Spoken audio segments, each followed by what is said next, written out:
رسول کریم صلی اللہ علیہ وسلم صدیق اکبر کے نال سال کے اندر جا کر چھوڑ گئے۔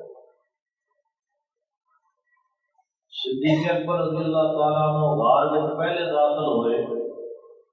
تاکہ غار کو صاف کرن، اندر کوئی درندہ ہے، کوئی سانپ ہے، کوئی نقصان دہ چیز ہے تو پہلے اس کا پتہ چلا۔ اس لیے حضرت ابو بکر صدیق غار میں پہلے تشریف لے گئے اندر ابو بکر اور اس کو صاف کر آئے، ابا کو چاک کر کے روزنوں میں اس کے بھر آئے۔ اس غار کے اندر جگہ جگہ سراب سے ایک سانپ نے بسیرا کیتا ہے، عرصہ دراز کو اس سانپ نو کسی نبی نے دسیا سی کہ غار ثور میں اللہ کا آخری نبی آئے گا۔ اس نے اس سانپ نے غار کو اپنا مسکن بنا لیا سی، اور اتنی اس کی عمر ہو گئی تھی کہ سر تو گنجا ہو گیا سی۔ جگہ جگہ اس نے سوراخ بنائے ہوئے سن تاکہ اگر کوئی ایک سوراخ بند ہو جائے تو دوسرا کام آ جائے گا۔ صدیق اکبر نے اپنی چادر مبارک کو پھاڑ پھاڑ کے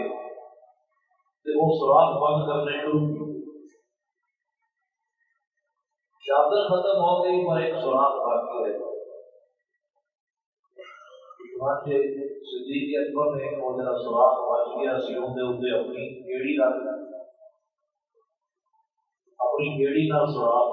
وہ بھی بند کر دیتا، اور پھر سرکار کی خدمت میں عرض کی حضور تشریف لے آؤ۔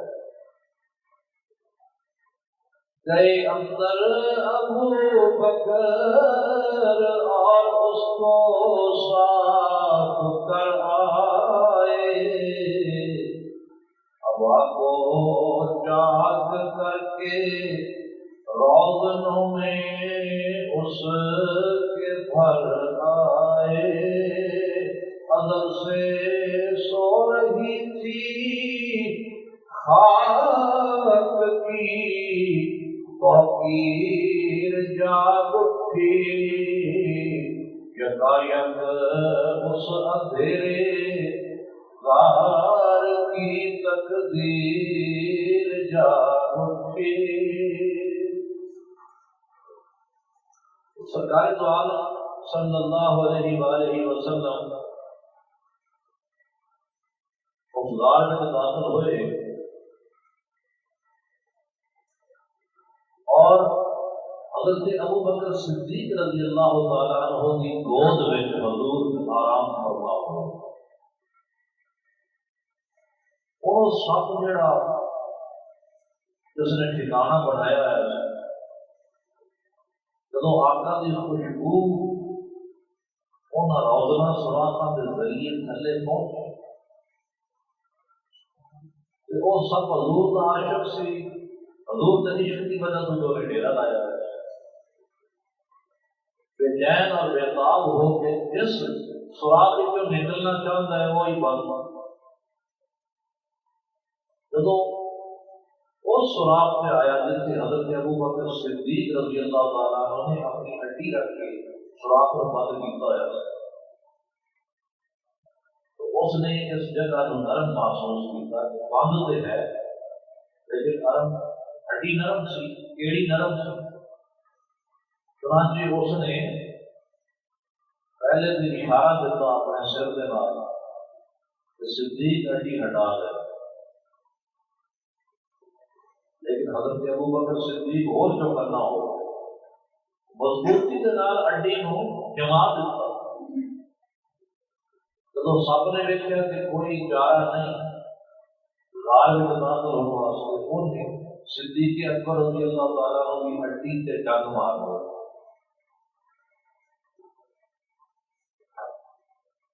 اور درد کی شدت کی وجہ سے صدیق اکبر کی آنکھوں میں آنسو نکلے آ گیا۔ گود میں حضور آرام فرمان ہے، ایک قطرہ سرکار کے چہرے انور سے گریا، آپ نے اپنا کھول دی تو وہ ابو بکر خیر ہے، عرض کی حضور کسی شے نے میرے پیر سے ڈنگ لیا ہے، فرمایا سوراخ تم اپنا پیر ہٹاؤ، تو تم پیر ہٹایا وہ اتنا بڑا التحاب میں سب غار کے اندر داخل ہو گیا، وہ سوراخ کر گیا، وہ تو سرکار نے دیدار اپنی بات سے اپنی زبان میں انہوں نے حضور کو معذرت بھی کی ہوئی، سرکاری زبان صلی اللہ علیہ وسلم نے حضرت ابو بکر صدیق کی ہڈی کے اوپر اپنی لعاب مبارک لگائی اور اللہ نے انہوں نے شفا عطا فرمائی۔